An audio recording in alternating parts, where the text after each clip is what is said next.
I'm Kristen Witt. I'm Luna Baker, and you're watching South Now.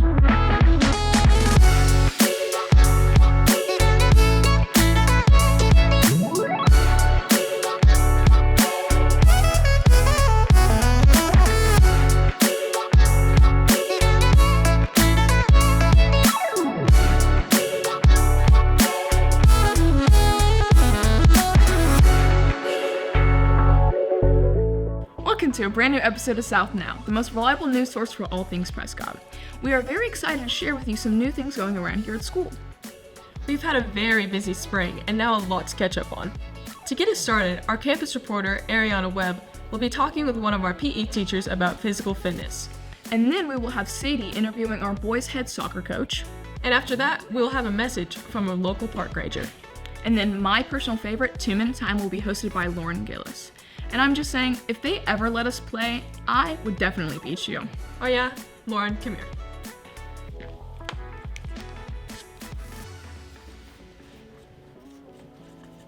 I just signed this up.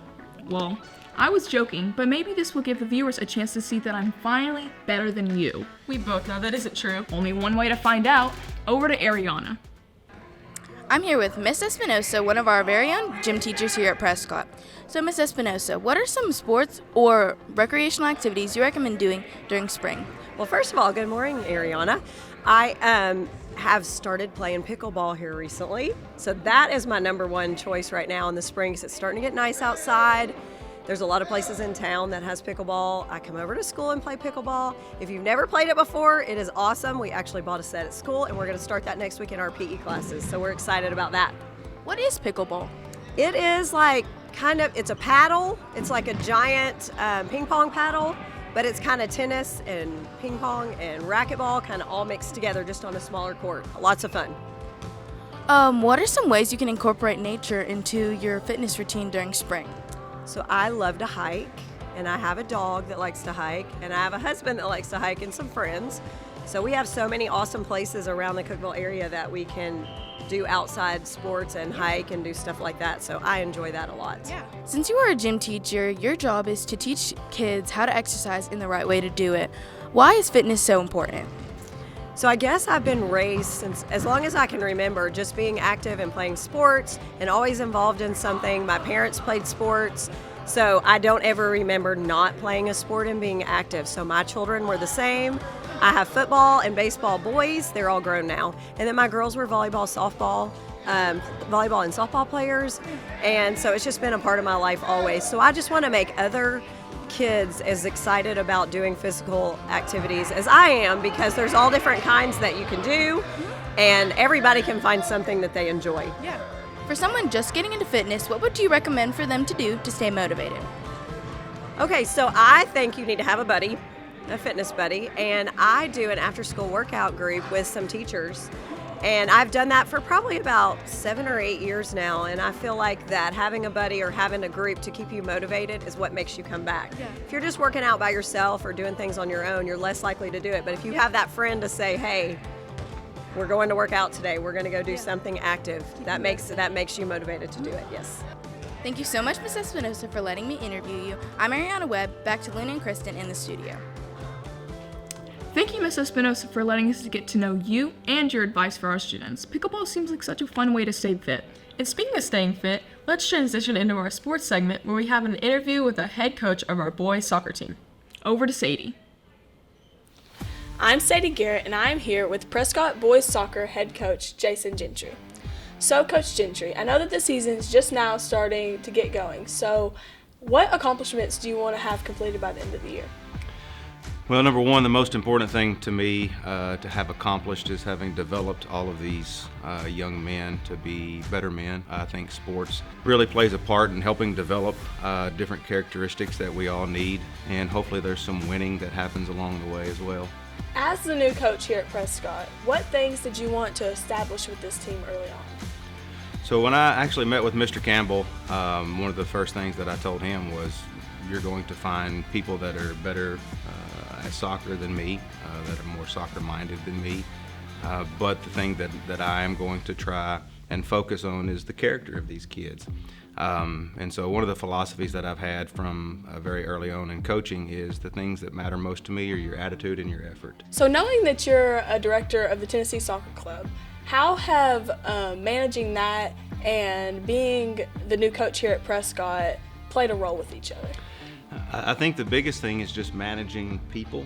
I do it for the kids, but the kids come along with their parents. You've got to be able to work with all different types of people. And I think that and just working with people in general is something that has helped me develop who I am as a coach, and hopefully made me better suited for this position. So going along with that, how long have you been coaching soccer? So I actually started, my oldest daughter, who just finished up at Prescott last year, who's a freshman now. When she was 3, she wanted to play recreational soccer, and I started coaching her team, and so I guess that was 13 years ago. So far, what has been your favorite memory with this team, or what is your favorite thing about them?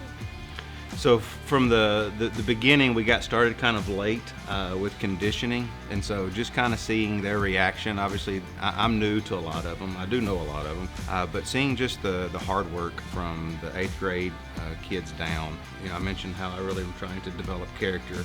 We had a work day where we went and helped Food to the Rescue, and that's one of the things that, you know, outside of soccer, again, I want them having these experiences of serving others. And what that means. And so that night where we helped out Food to the Rescue, just seeing how all of them jumped in and did so much work and seemed so happy to do that, that means more to me than, you know, we've had a couple of wins early in the season, but that experience means more to me. The hard work always pays off. Hard work always pays off, yeah. Thank you, Coach Gentry, for coming in today. Good luck on the rest of this season. Make sure you come support your boys' soccer team. Good luck to the soccer team this season, and make sure to support our boys' soccer team by coming out to the games. Some of the highlights in there were really impressive. Yeah, you could never. Dang. Well, now recently our news team sat down with a local park ranger to find out what we can expect in the outdoors this spring. Let's check it out. I'm Brad Halfacre.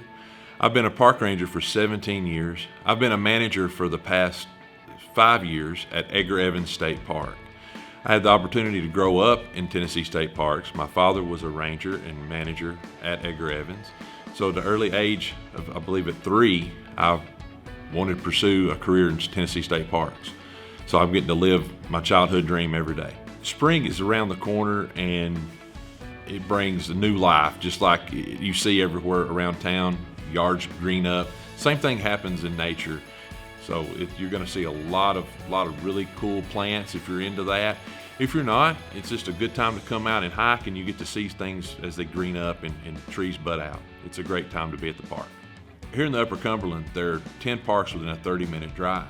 So if you can't find something at Edgar Evans, I highly suggest get on the website, which you could just Google Tennessee State Parks. It'll prompt you to find a park, look at the park that's close in your area, and get on that park's webpage and go to special or upcoming events, and it'll take you to their page. Also, we have an app. It's called TN State Parks. You can download it from any app store or Android. It's a free download, and it gives you access to all 57 state parks in the state of Tennessee, which that number is growing because we've added, I think they're adding 8 more parks this year. So we're getting on up there. When you're interacting with wildlife, you want to do it from a safe space. If you're hiking on a trail, we have snakes. Tennessee has got 4 venomous snakes. In Middle Tennessee, we have 2, the rattlesnake and copperhead. They're relatively harmless, but if you do step on them or if they do bite you, they do inject venom. So you want to be prepared when you go out on the trail. You want to wear proper shoes, no flip-flops or anything like that, and you want to enjoy these creatures at a safe distance. Do your homework. Let somebody know if you're hiking with a buddy.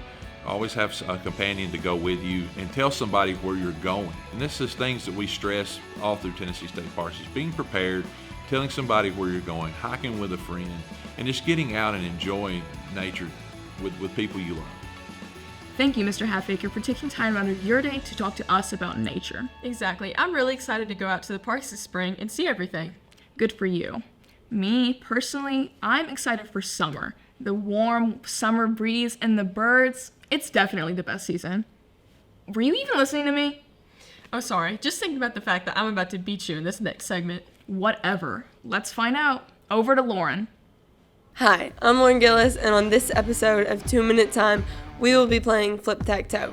Contestants will flip a water bottle until they land it. Once they have the bottle landed, they will place their beanbag on the tic-tac-toe board. Let's see how this goes. I'm winning. No, I think I am. That works. That's a cheat. Did it? Oh, I touched it? Yeah. All right, fine. Okay.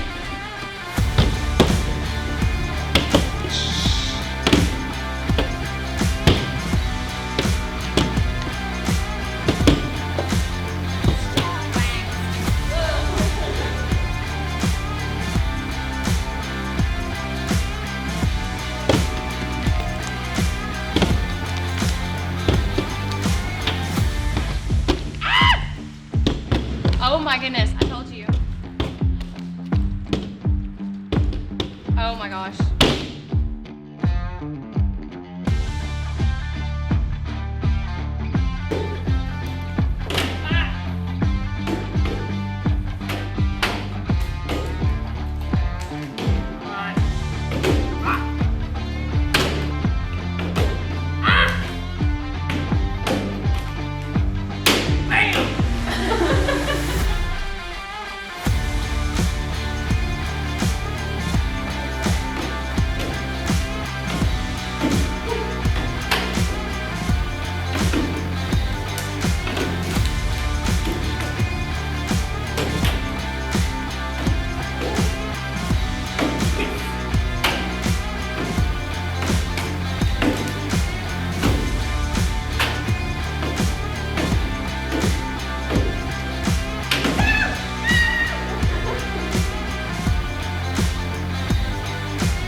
Thank you to all of the contestants who participated in our game, Flip-Tac-Toe. Back to Luna and Kristen in the studio.